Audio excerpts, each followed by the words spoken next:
Aloha,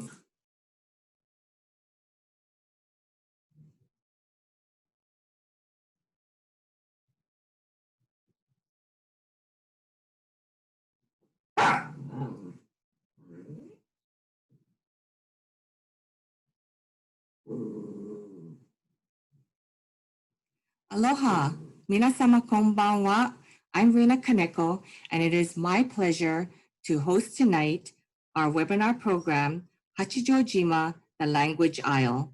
Our guest speaker tonight is Dr. David Iannucci.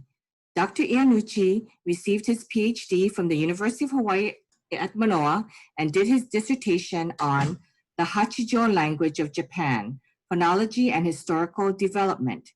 Tonight, he will share with us the life and language of the people of Hachijojima.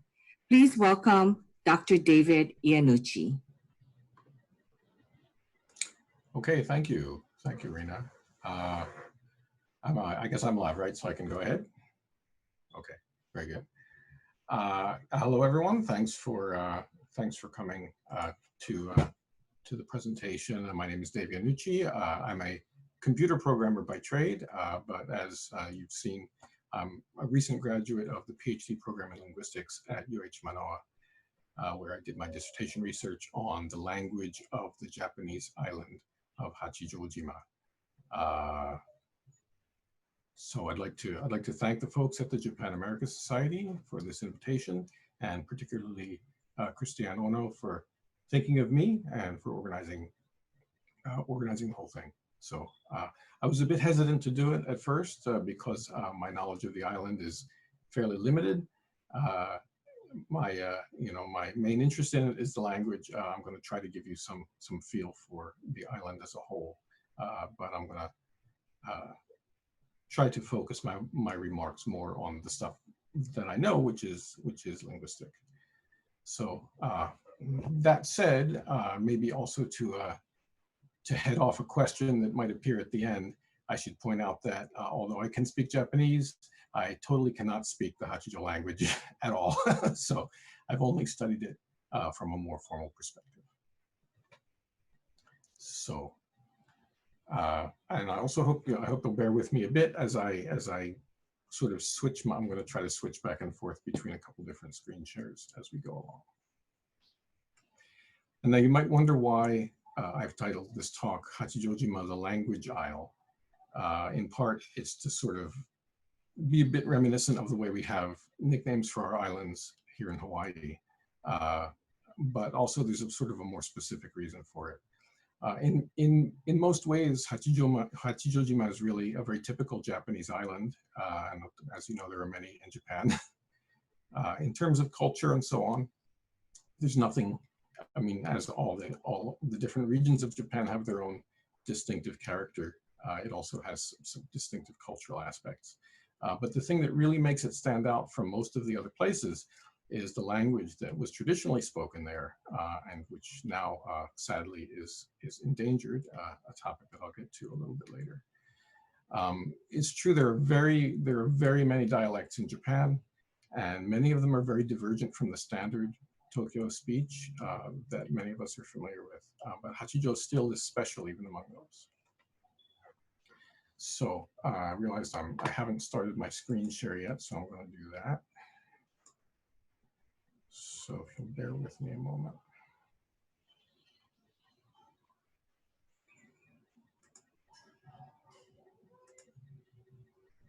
Okay. Now I believe you're seeing my first slide, which is a photograph. There's not going to be a lot of typical PowerPoint bullet stuff in this talk. It's going to be a lot of photographs and me talking. So this is a typical scene from one of my trips to the island.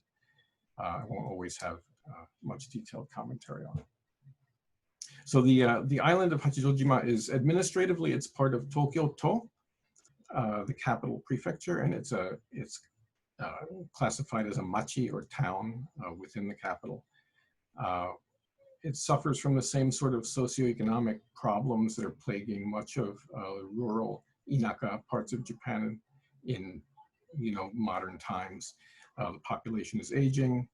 and shrinking as young people move to mainland Tokyo and to other cities for better opportunities. The island's population is around 8,000 people, among whom 2,900 were over age 65 in 2016. I don't have the most up-to-date statistics on that, but I think it's probably fair to say so that the total population is probably still slowly shrinking. So what we probably have is around 40% of the population of the island probably would be considered elderly at this point, but that probably doesn't come as much of a surprise. So in case you have some confusion about the location of where we're talking about, I'm going to change the screen share again. And this is where I may have some technical difficulty. Excuse me. Oh no, I see. Okay. Okay.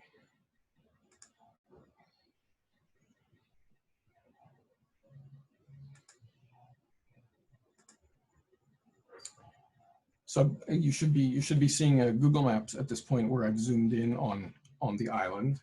I'm just going to zoom out a bit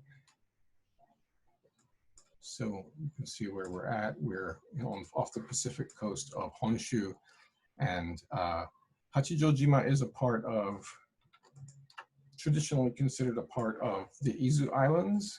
This island chain here that comes down roughly from the Izu Peninsula, and there's a bit of a gap. I'm assuming that you can see my cursor moving.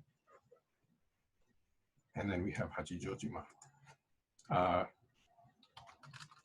So geographically, it's considered to be part of this island chain.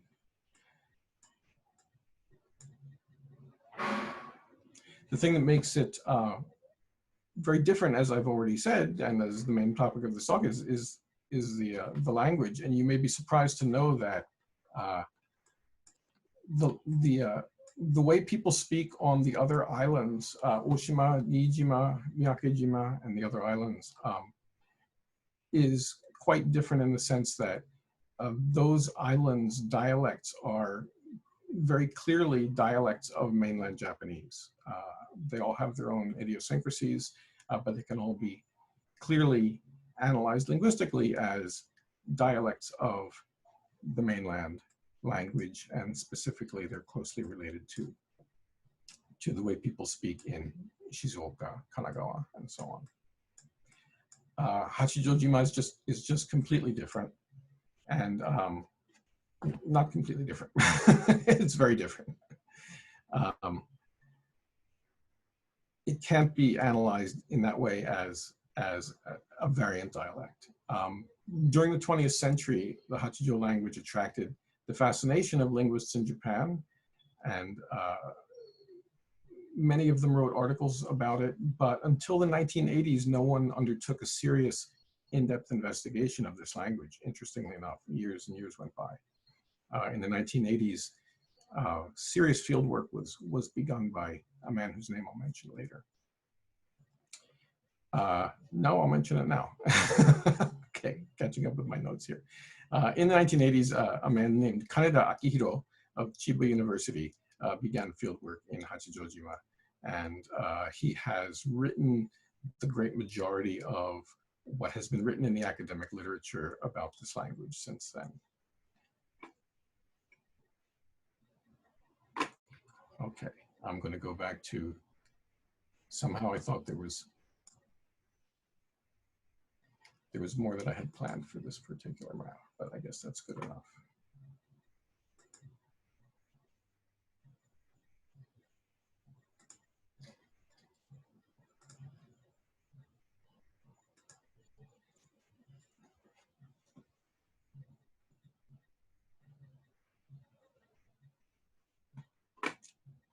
Right.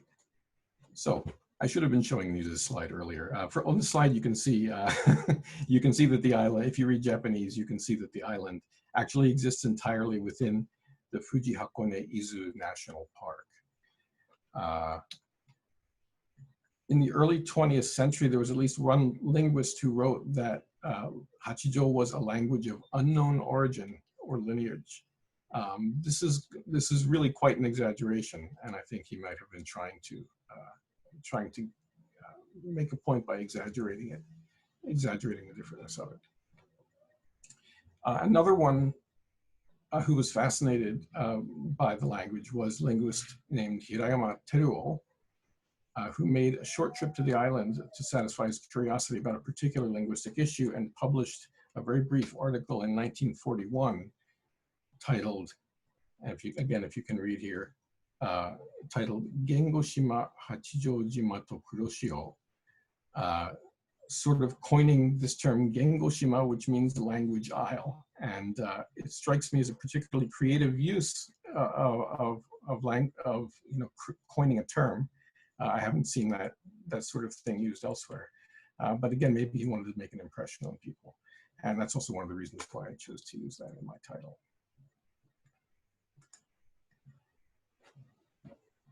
So in my dissertation, among other topics that I cover, I make an argument based on grammar and vocabulary that Hachijo should be considered a distinct, though closely related language to Japanese. In the jargon of linguistics, we would call languages that have this relationship to each other sister languages.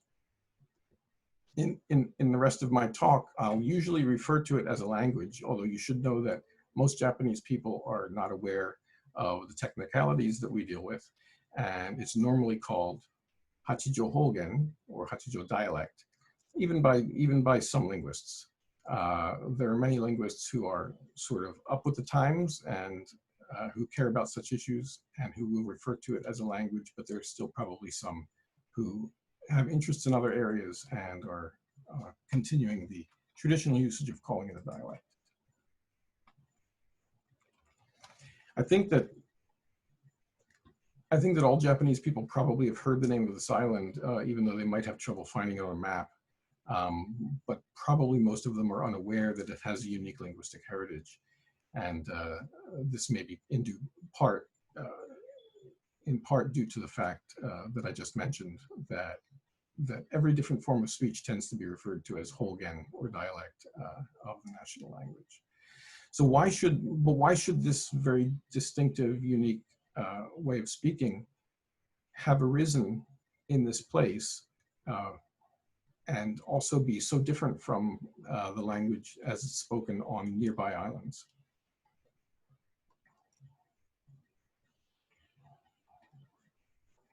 So the standard explanation of this is actually based on geography. You might remember when I was looking at Google Maps, I pointed out that there's a fairly large gap in between Hachijojima and the next closest island moving towards the mainland. And as it turns out, in between Hachijo and the next island flows the Kuroshio. You may be familiar with this, literally the black tide, although I believe that ocean scientists normally refer to it as the Japan current. It's a very strong and stable ocean current that flows up from the south along the Pacific coast of Japan. And it's said that navigating this current is so difficult that it has effectively kept Hachijojima fairly isolated from the rest of the country for quite a while. Throughout history, basically, that simply the difficulty of getting past the Kuroshio played a large role in the island's isolation. And this is ostensibly the reason why Hachijojima was chosen by the Tokugawa shogunate at the beginning of the Edo period as a place of exile for criminals.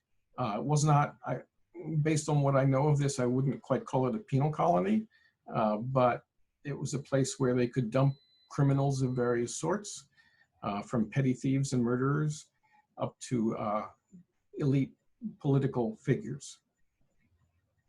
I believe, again, under the theory that their ability to escape back to the mainland was very much limited by the difficulties of navigation. So the very first guy actually to be exiled to Hachijojima was this guy.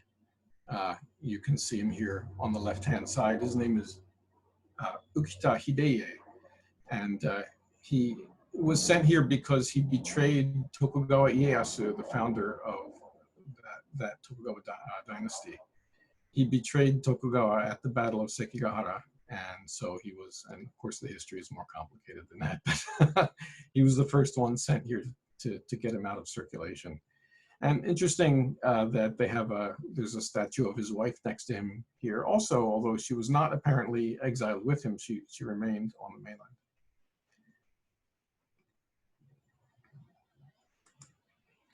Prisoners on the island were not confined in any kind of prison, but they were allowed to roam free and live freely, lead more or less normal lives.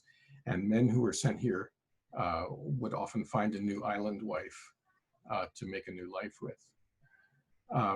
Because these exiles were in many cases much better educated than the local people, they played an important role in transmitting higher educated mainland culture to the peasants and fishermen of Hachijojima.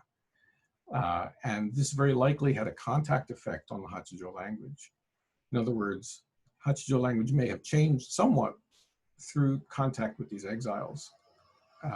Although precisely in what way or to what extent is very much a matter of speculation. One question that I've had myself is about the penetration of Chinese loan vocabulary on the island.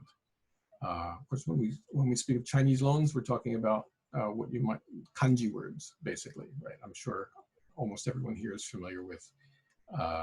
In the vocabulary of Japanese, you have words that are typically written with 2 Chinese characters and that are read with Chinese-derived readings, like the word benkyo, for example, for study, to mean study. Certainly, there must have been, before the period when the island was being used as a place of exile, there must have been some of this Chinese loan vocabulary existing in the language of Hachijo, but how much did the presence of the exiles serve to increase that is a question that I've had about this, just to give you a flavor of how we think about these things. So although Hachijo language is spoken in a very small area, it actually has 8 of its own dialects. And here I'll want to just caution you to be careful as I throw the word dialect around, speaking about whether Hachijo itself should be considered a dialect of Japanese. In this case, what we're talking about is taking Hachijo as a language. We know of 8 distinct dialects within that language. And each of these is associated with a particular village. So on the main island of Hachijo, and I think what I'll do is, I'm sort of getting off my track with the screen share, so I'm just gonna wing it, as they say. I'm gonna go back to the map for a moment.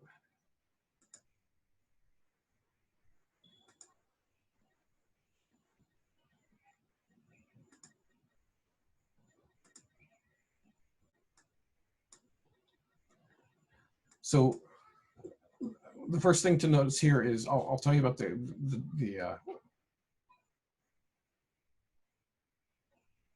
villages in a moment, is there's a very small island off the coast called Hachijojima. I'll show you a picture of it later, taken from ground level. It's a very small, you could almost really call it just a very large rock in the Pacific Ocean. But it did at one time support 2 villages. And so those 2 villages had their own, and even on this tiny little rock, the 2 villages had distinct dialects, which is sort of amazing. Right now, this Kojima is uninhabited. In 1969, the inhabitants of the island agreed that, for whatever reasons I'm not entirely clear on, I've heard a couple different stories, that they should abandon the island and move over to the main Hachijo island. And so they did that. That was 1969. It has been an uninhabited island since then. On the main island, you have these two volcanoes that essentially form the geographical mass of the island. And in between, in this area in between, is kind of a lowland. There are two villages here. On the east side is Mitsune, and on the west side you can see the name here, Okago, although really it refers to this whole inhabited west side area in the lowland. And then in the higher, as you go around to this side of the island, this is all basically the slopes of the volcano. There are three villages over here. Sueyoshi is here. Down here, let me see if I can get the names to come up. Nakanogo and Kashitate. And Kashitate and Nakanogo are actually pretty close together. Sueyoshi is a little bit farther away. So these are the 5 villages of the main island. We have historically 2 more villages over here, that's 7. And then finally, something I won't really say anything more about 40 miles further south is an island called Aogashima. And this is the only other place that the Hachijo language is spoken. And of course, they have their own distinct dialect of it. So we have essentially these 3 islands, only 2 of them still inhabited, where the language is spoken. And so if you add it up, if you add them all up together, you get 8 dialects. Among these dialects, it's what you'd like to do as a linguist is you'd like to try to figure out which ones of them are closer to each other than others. And this is really hard. I've tried to do it as part of my dissertation. It's very difficult to find really systematic similarities that would allow you to say, oh yeah, Mitsune over here and Okago are definitely closer to each other than the others are, for example. The one thing that you can say is that Kashitate and Nakanogo, these 2 relatively isolated highland villages over here on the volcano slopes that are really quite close together, these do share significant innovations, what we would identify these as innovations in linguistics, where they do something, they say something a certain way, which is not shared by the other, dialects, can't be connected to anything else in the Japonic language family. And so we say these are linguistic phenomena that were innovated by the people in those villages. And so we can say that these 2 villages form a subgroup within the Hachijo language. Other than that, it's sort of hard. It's sort of hard to make any other conclusions. I'd like to point out to you here that historically, the village of Kashitate was the most isolated in terms of human traffic. That's because right here, there's, in this place where my mouse is moving right now, there's a very steep area that's very difficult to get through. Now there's a modern road that goes through there. And I think if you look at the photo that's on, or at least one of my photos, I'm pretty sure shows it. In any case, a modern road and a tunnel have been built through here to connect Okago in the lowland with Kashitate in the highland. But historically that didn't exist. I think it was the 1970s or something like that when that was built. What that meant was anyone traveling between the villages, if they wanted to get to Kashitate, they had to travel the normal mountain road, which started from Mitsune down here and goes this way around the island through Sueyoshi. So it meant that Kashitate was at the very end of the line. So Kashitate and Nakanogo being close together and being very isolated sort of explains to us, in a sense, why they're different. I'm gonna, give me a moment, I'm gonna try to get, I've been sort of like ad-libbing here, and I'd like to try to get back on track with my prepared remarks.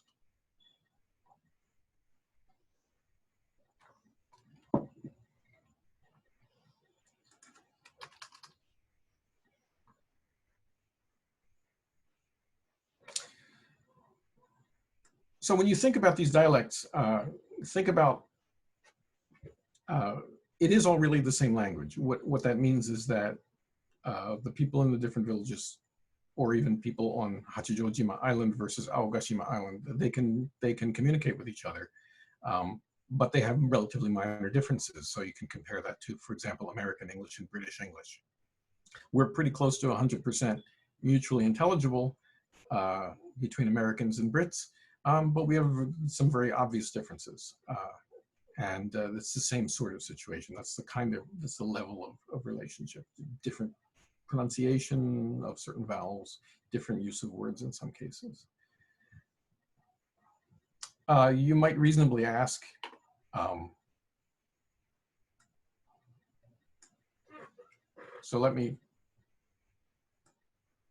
might reasonably ask, if Kashitate and Nakanogo are so close together, and in fact, I can tell you from my own experience visiting this place, that on the modern road that connects these villages now, it might take you 30 minutes, probably 20 to 30 minutes to walk between them. You know, in times when roads were muddy and unpaved, maybe an hour, I don't know. They're pretty close. Why do they even have distinct dialects if they're so close together? Shouldn't they have sort of merged? I mean, we can see that they share features that the other dialects don't share. Well, shouldn't they have sort of merged into one dialect? And the answer to that, which came sort of surprising to me, when I stayed with a woman named Mrs. Fukuda Eiko, who's an innkeeper in Nakanogo. On both of my trips, I stayed with her. And she's a fluent speaker of the Nakanogo dialect. I asked her this question. I said, well, why are there still differences if you're so close together? She said, you know, in the old days, people didn't feel so much need to, you know, to have social interaction with other people nearby. They felt, you know, the people in the village was enough. The villages felt very self-sufficient. You know, they would walk down to their boats to do fishing at the shore, and they had their own, you know, hatake and so on, their own fields and crops and so on. I'm pretty sure they weren't growing any rice over here, but they were growing stuff. They were fairly well self-sufficient, and they just didn't, she told me they just didn't find that much need to be in contact with even people who were fairly close by. So that kind of came as a surprise to me as a linguist. You know, you always think that people who live near each other are really gonna end up speaking almost exactly the same. And yet in rural parts of the world, it seems clear that it's not necessarily the case that people feel the need to have contact with others who are near them. Okay, I am again going to go back to, I'm sorry for all this going back and forth. I'm going to go back to my other slides.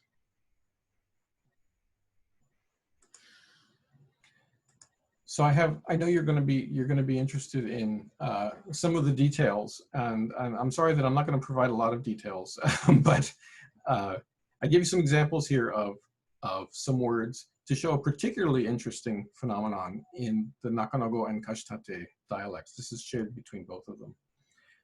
Some examples of standard Japanese words, which I think many of our speakers are standard Japanese, many of our attendees are standard Japanese speakers, and compare those to what we have in Nakanogo. So a word like taira, meaning flat or level, in Nakanogo is kyara, kyara. And a word like tatemae, meaning facade, is tatemya. So what's happening here is they're actually flipping the two vowels around. In taira, you have this diphthong of let's talk in terms of letters, the A and I, right, which together make the sound I. They're reversing that. So if you reverse it, you get something like tiara, and then the E vowel tends to sort of get merged in with the consonant at the beginning of the word. So tiara then sort of naturally becomes tiara. Here we have, in tatemae, we have an example where it's a-e instead of a-i, but still it's flipping, and the e is becoming more like i, and then tatemae becomes mya. This is a very common phenomenon that happens throughout the vocabulary of these dialects. In a word like rainen, next year, you have not only that happening, but you also can see that many words that in Japanese start with an R, the Japanese R sound start with D in Hachijo. So rainen could be ryanen, but actually it's, at least in these dialects, it's ryanen for next year. I realize we have until 8 o'clock for this, and I really thought it was going to be over sooner, but I guess I'm ad-libbing a lot. The example I've given you here is not a standard Japanese word, but sort of like a general Hachijo word. It's, as far as I know, not connected with anything in the Japanese language, including variant dialects. The word for lizard is keibyome in Hachijo, keibyome, in many of the village dialects, but in Nakanogo and Kashitate, it's kyabyame. So here, again, we have this reversal of the diphthong. And so the final example of this is one that's particularly interesting to me. If you look at the phrase in standard Japanese, kasa o kase, loan me an umbrella, right? It's kind of a direct command form of Japanese. Kasa o kase, lend me an umbrella. In Nakanogo, they would say, kaso wa kase, kaso wa kase. So the second a of kasa and the o of the object marker are being reversed. It's again this reversal thing that they seem to do there, and I don't have a theory yet for why they do this, but it is something that I'd like to investigate more.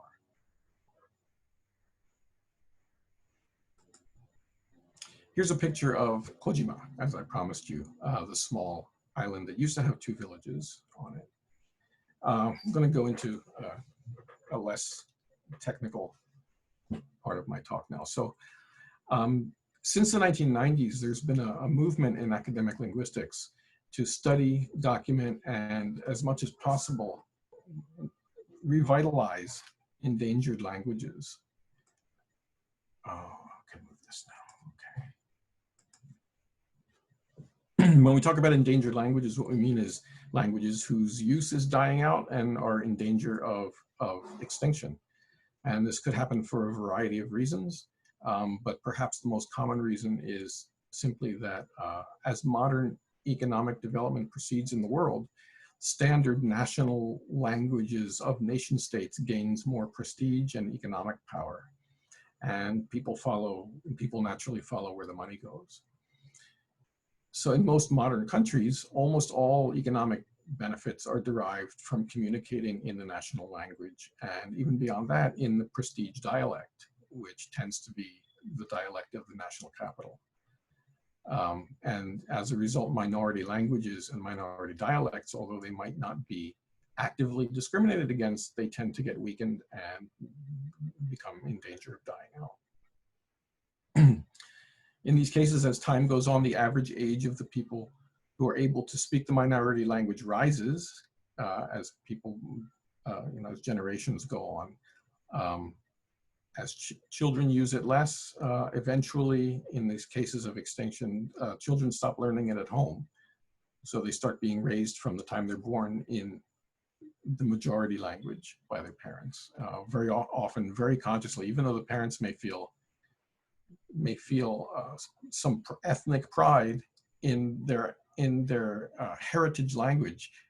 They want their children to be economically successful, and very often they just simply stop teaching it to them. I met one of the women that I interviewed in Hachijojima from Kashitate, told me that she never encouraged her kids to speak the island speech because she knew that they would probably go to the mainland and be discriminated against as a result of that. So in these final stages of language extinction, only the most elderly people remember the language, and even then, their memory of it may begin to fail as there are few other people to speak to. And they end up speaking the national language almost exclusively in their daily lives. And this is exactly the sort of situation that we're seeing in Hachijojima. I have a picture of myself here when I was on one of my visits. The woman I mentioned to you earlier, she is known locally by the nickname Eikoba. Her name's Fukuda Eiko, and everyone calls her Eikoba. You can see her here. She's our Nakanogo speaker. And the gentleman is a man named Mr. Okiyama, and he's from Sueyoshi Village. And so this was taken at a time when I was getting some useful information about the Sueyoshi dialect from him. Out of the 7,000 or 8,000 population of the island, the best estimates are that at most a few hundred of the elderly still have good control of Hachijo language. There may be many more people who have partial control, but in terms of real fluency, probably a few hundred at best.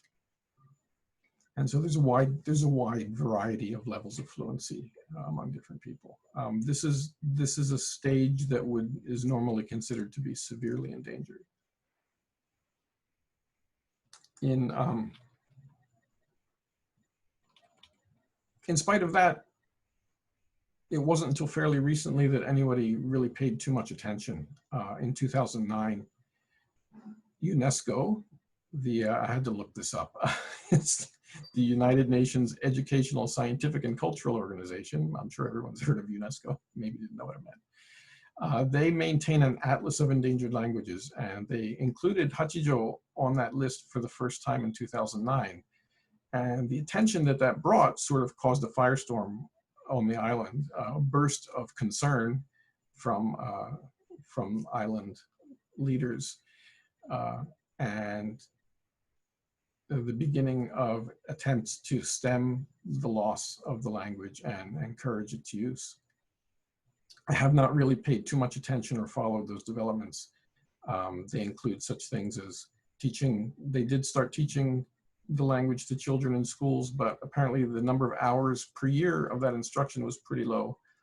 And they also made what seems to me sort of an odd, I don't know, it's not really odd, perhaps unwise decision of having the schools in each village teach the dialect of that village, which at some level makes sense, but at another level sort of seems counterproductive, because if you want to save the language, you really need to focus on what's common in the language and not necessarily encourage the differences if what you're trying to do is revitalize its use.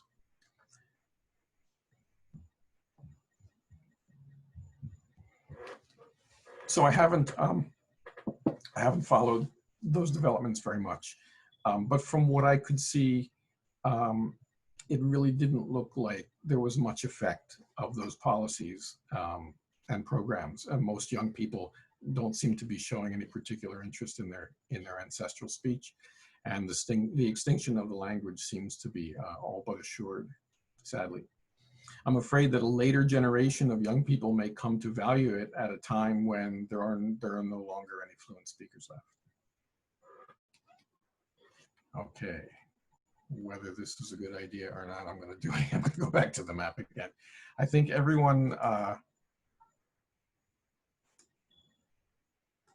not everyone, many people in Hawaii are much more familiar with the Ryukyu Islands. I just wanted to say briefly, because there are so many people of Okinawan ancestry in Hawaii, there's a very similar linguistic situation occurring in the Ryukyu Islands. I'm just just a short remark about this.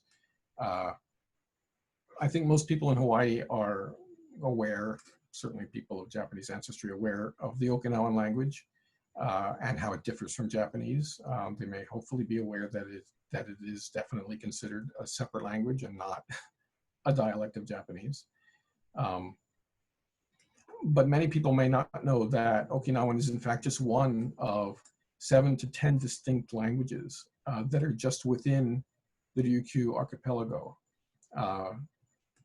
They're divided between a northern group, which encompasses these islands that are close to Kyushu through Amami Oshima and Okinawa, this northern group. And then these islands down here, Miyakojima, Yaeyama, Ishigaki, Yonaguni, these islands in the southern group are yet another sort of sub-family. And there are, I'm not an expert on this stuff, I think it's probably hard in some cases to draw strict lines between languages, but there are at least 7, maybe as many as 10 distinct languages in this region. They are in fact distinct languages, as sort of proven by the fact that speakers of one, monolingual speakers of one can't communicate with speakers of another, even down, let's say down here, where you have Ishigaki-jima and Miyako-jima. The languages spoken on these islands are completely mutually unintelligible, as I understand it. So there's really not any argument. In the serious linguistics community, among more nationalistically inclined Japanese, they may continue to insist that, no, these are really all just dialects of Japanese. But serious linguists know that the Ryukyuan languages form subfamily, which is within the larger family of Japonic that includes all of the languages of the main islands.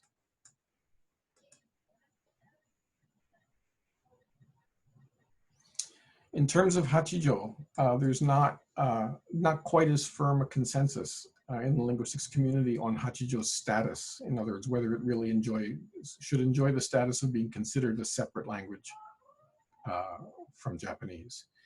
It simply hasn't been studied enough. And although because I've studied it for my dissertation, I'm convinced that it definitely should be considered a separate language, and UNESCO apparently agrees with me. But in any case, I hope that my work will contribute to advancing that discussion at some point. Okay, going to go back to the pictures one last time.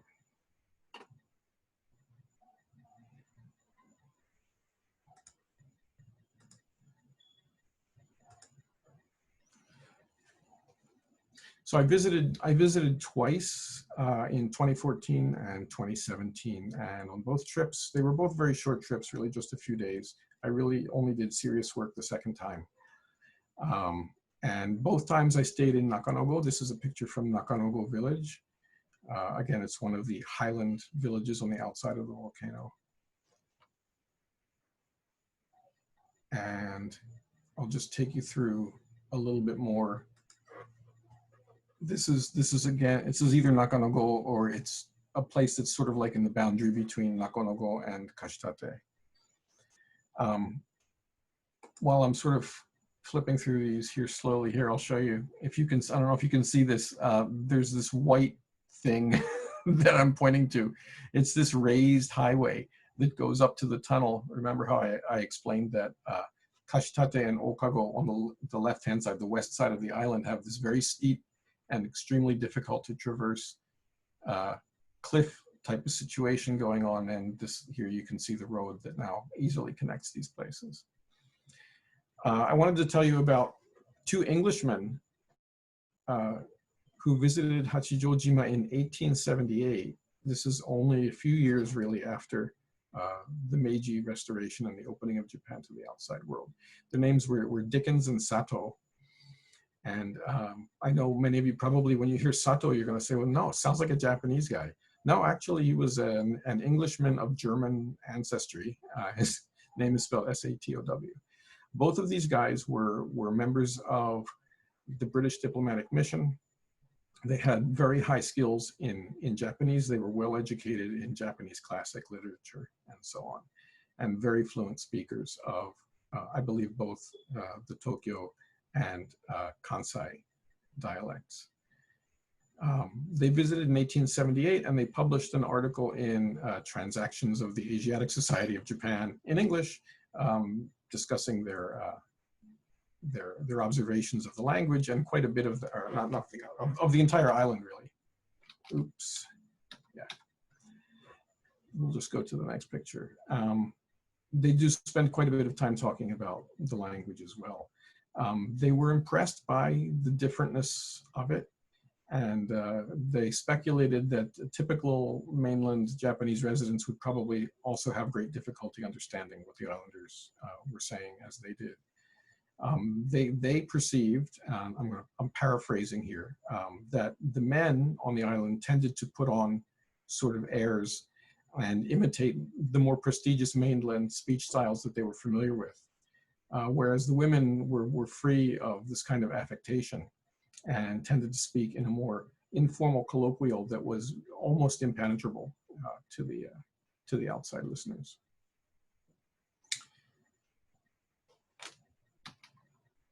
This building is interesting. I'll just go into just another quick anecdote about it. It's the Hachijo Royal Hotel, and it was built, I don't have the exact date, but probably sometime around late 1950s or 1960.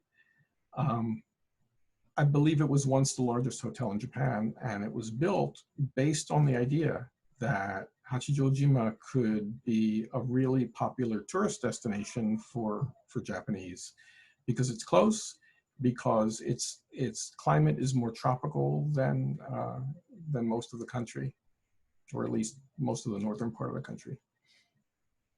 And they really thought that they were going to have a thriving tourist industry, so a lot of money apparently was poured into this hotel.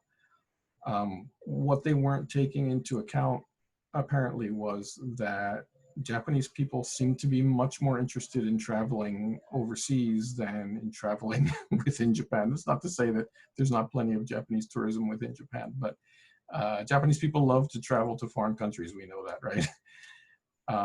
What I learned as a result of all of this was that the Japanese government was not issuing passports to people until about 1964. So they weren't able. So this was all built up at a time when they sort of had a captive audience.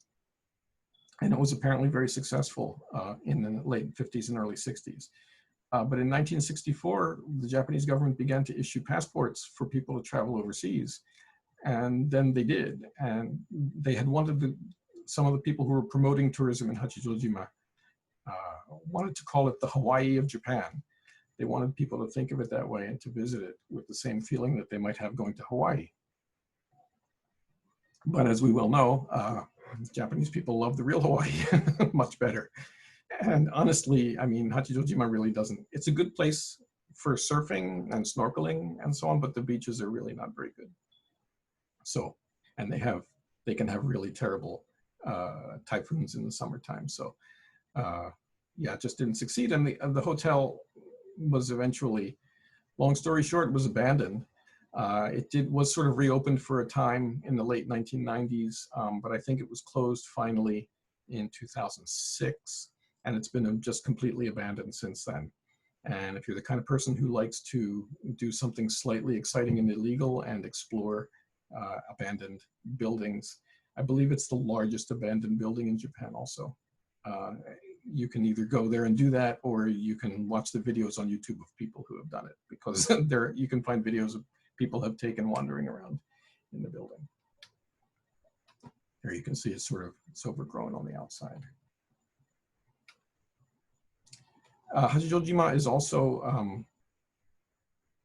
semi-famous, I suppose, for freesia, a flower called freesia, and I just happened to be there during the annual freesia festival.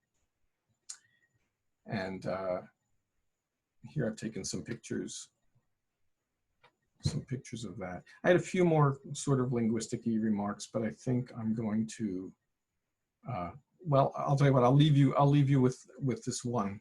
I think probably well, I don't know. If one of the organizers wants to break in and tell me if they think that we really, really should end now to allow more time for questions, that's fine. I'll let you do that. Otherwise, I'll just go with my last linguistic anecdote. In the year 1900, a young linguist named Hoshina published what is probably the first academic linguistic description of the language and a series of journal articles. And I won't try to bore you with that. It actually wasn't very interesting. The state of linguistic science anywhere, much less Japan, was pretty embryonic at the time. And Hoshina himself is not really noteworthy. There are a couple of things stuck in my head from those articles. One is that he makes offhand reference to the fact that at that time, many Japanese were leaving the country to move to Hawaii. And he used a way of writing Hawaii in kanji that I didn't recognize.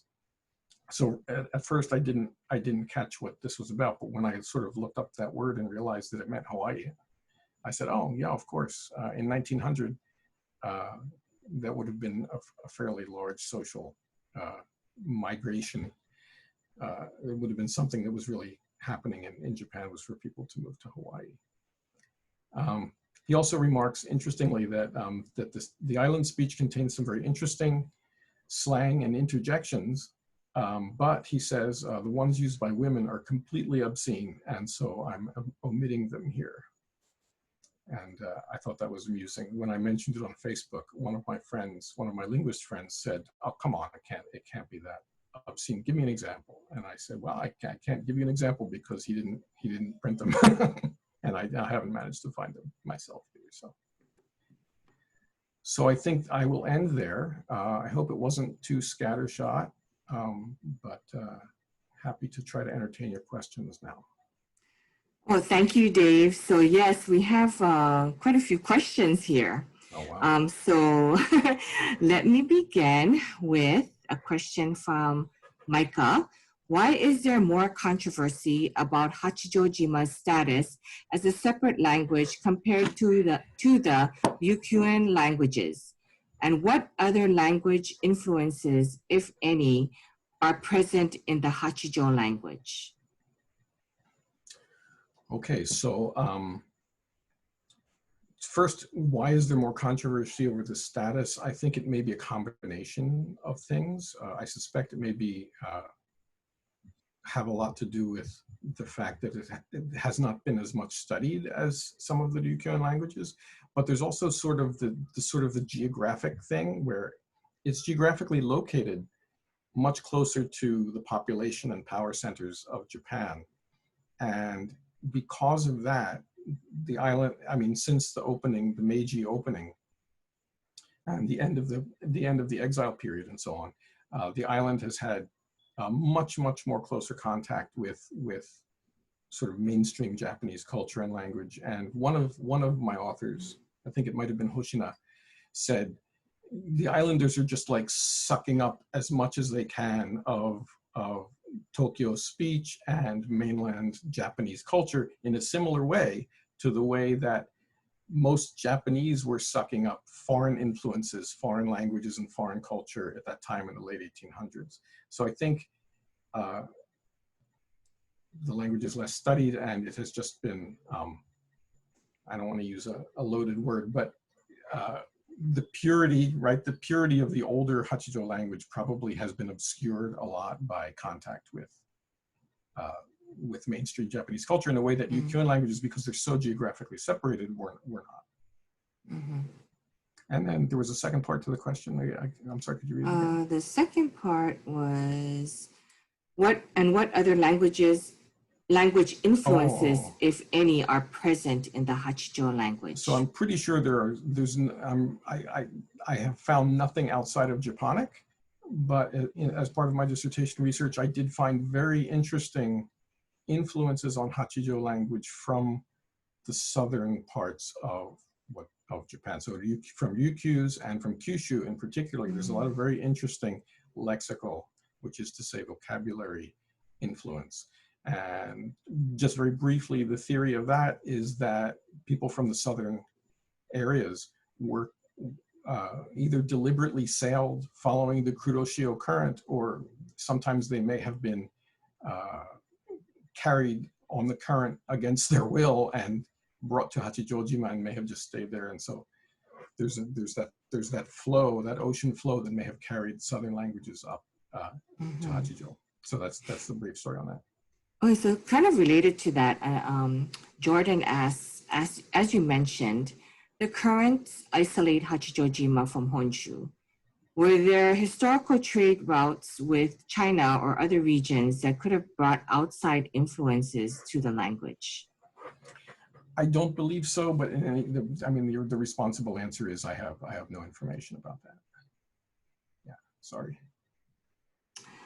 Okay, the next one is, thank you for the interesting talk. You showed some examples of how Hachijo words differ from standard Japanese, but what about the grammar? Are they similar or different, and in what ways? Yes, and I had originally planned to show some examples of grammar, and I didn't end up including those. They're pretty great grammatical differences in terms of, I don't know whether the questioner is trained in linguistics, but if you want some jargon, there's some significant morphological differences between Hachijo and Japanese, of the sort that there may be in,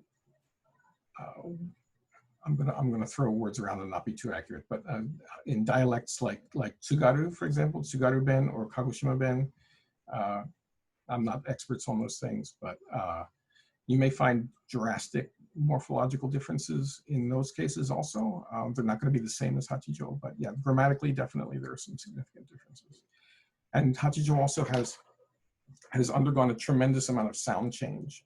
They seem to like to blend words together and just like merge vowels together merge short vowels together into long vowels, which makes words that are closely related to standard Japanese words almost unrecognizable because the sounds have changed so much. Mm-hmm. I think you touched a little bit about this, but the question is, do you know whether many islanders, especially the younger ones, still speak and or learn the language, the dialect? I believe there are very, very few. The attitude of the younger generations seems to be,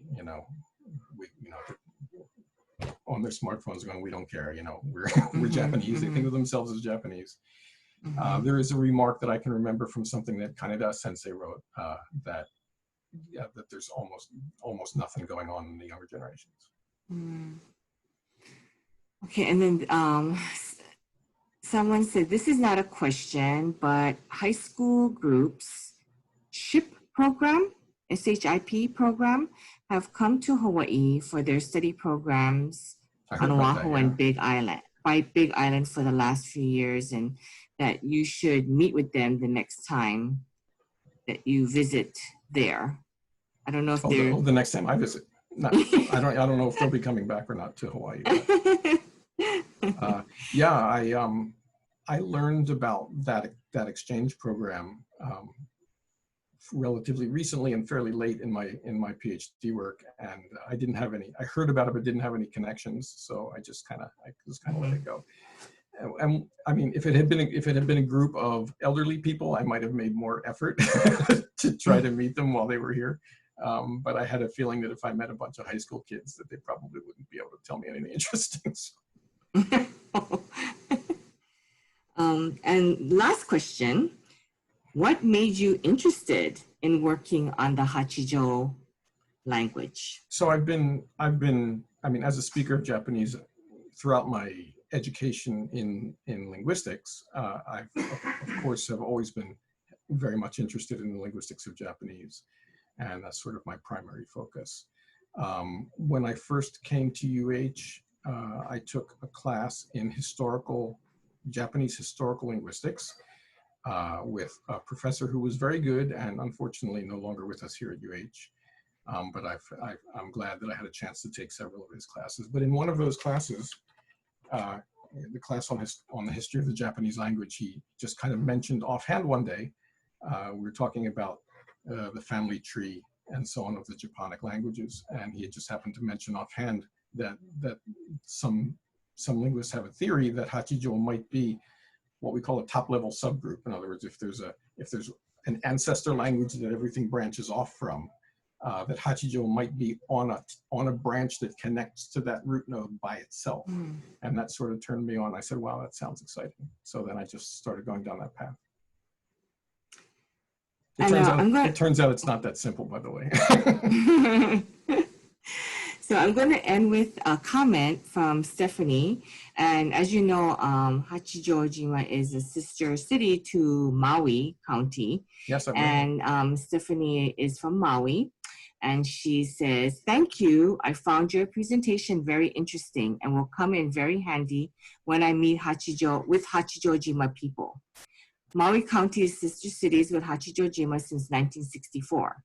So you're sharing that Japan started issuing passports in 1964. Interesting trivia. I hope I'm right about that. I was sort of winging that from memory, but it's roughly correct in any case. Yeah. Well, I'm glad that someone from Maui was here and yes, and I was able to glean something useful from it. So, yeah. So I think, oh wait, hold on. Okay, there's no more questions. So, thank you so much, Dave, for sharing your knowledge about Hachijojima, your insight on the people, their life, and unfortunately, probably the decline of the use of the language and possible extinction. I don't know what can be done about that. As you mentioned that, the younger generation is too much more influenced by, what's going on the mainland, Honshu, and of course their own ambitions may take them off of Hachijojima. So it's kind of a general problem with kids, isn't it? That they're not interested in the things. They're not interested in things that are important. But the interesting thing, though, with the thing that's happening now with COVID and everything, I think a lot of people are reflecting about lifestyle and what's really important. And I have my own personal theory that perhaps there might be well, not an exodus of the cities, but people feeling the need to be, Inaka is going to be a little bit more attractive to people now when you think about, what's really important in life, so. I think you're probably onto something there. Yeah, I think it will definitely change the way we look at stuff like that. So thank you very much, Dave, for sharing with us. We really appreciate it. And, of course, if we know if Hachijojima people are here or students are here, we'll definitely let you know so you can hook up. Perhaps you might learn something interesting from them. I might, yeah. And I would very much appreciate if you guys would let me know whatever you find out about that. And thanks again for inviting me. Thank you. And thank you everyone for attending tonight. We really appreciate it. In this new environment that we're living in completely virtually, it's fun and interesting for us at JASH to really venture into this virtual world when I think most of you who are members know that everything we did prior to late March was all live. In fact, our last live event was March 9th. And now we're completely virtual, and it's been a journey and a learning experience. So thank you very much for joining us and being part of it, and for supporting JASH. We really appreciate it. Next week, we have another virtual program, and that is called Women Who Lead, Resiliency Through Crisis. And it features two young, as what we term next gen or next generation young women who are entrepreneurs running their own business, Bella Hughes and Amanda Corby Noguchi. They are delightful and interesting to listen to. Very different perspective, particularly from my generation, which is baby boomer. And it's fun and really, really wonderful to hear how they approach life and how they approach business. So please join us for that. That is on next Wednesday. I believe it's August 8th. And it's at 2 o'clock. You can go to our website, www.jashawaii.org, and register. It's a free webinar, so please join us for that. You'll have a lot of fun. Sorry, August 5th, wrong date. So August 5th, Wednesday at 2 p.m. So we hope to see you then. Thank you so much, and have a great rest of your evening. And thank you again, Dave. Okay, thank you. Good night, everyone. Oyasumi nasai.